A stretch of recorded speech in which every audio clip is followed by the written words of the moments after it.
सरकार जिस तरह से अड़ी हुई थी इस बिल को पास कराने के लिए, और हमें अफसोस है हम लोगों ने पूरी तरह से विरोध और प्रदर्शन किया और पूरी ताकत के साथ में हमने, हमारी पार्टी ने, हमारे नेता माननीय अखिलेश यादव जी ने, लेकिन सरकार ने ये बिल पास करा लिया। और आने वाले समय के अंदर जब पुराने समय को याद किया जाएगा तो इस इतिहास को लोग माफ नहीं करेंगे कि किस प्रकार से इस बिल को पास कराया गया। लेकिन देखिए, सरकार लगातार यही समझाने की कोशिश कर रही है कि गलत नैरेटिव न सेट किया जाए, ये मुसलमानों के हित में है, महिलाओं के हित में है, जो गरीब मुसलमान है उनके हित में है, तो लगातार विरोध क्यों? क्या हित में है, मैं पूछना चाह रहा हूँ। अगर ये हित में है तो फिर सरकार को समझाने के प्रयास की जरूरत ही क्यों पड़ रही है?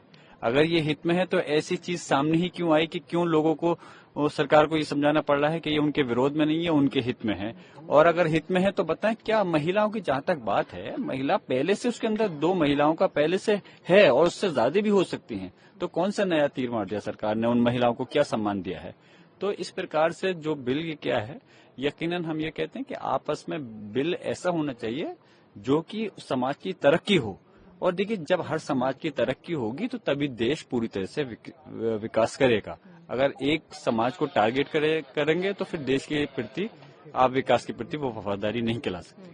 राज्यसभा में भी टेबल होने वाला है, डिस्कशन होगा और उसके बाद पास होगा निश्चित रूप से, जिस तरीके से आज लोकसभा में हुआ। आगे अगर तो आप इसको कैसे देखते हैं? और सबसे बड़ा सवाल ये भी है कि आपका नेक्स्ट क्या रहेगा समाजवादी? देखिए, हाँ बिल्कुल, अभी तो हम लोगों ने पूरी तरह से इसके प्रयास किया कि बिल पास नहीं होना चाहिए, लेकिन जाहिर सी बात है कि बिल जो पास होता है वो नंबर से होता है, तो सरकार के पास में जो बहुमत था, और आज भी मैंने जो सदन में बोलते में मुझे मौका मिला पार्टी की तरफ से, मैंने कहा इस बात को कि आने वाले समय में जनता उनके सहयोगी दल को, एनडीए के सहयोगी दल को माफ नहीं करेगी, चाहे वो बिहार के हों, चाहे आंध्र प्रदेश के हों या कहीं के भी हों।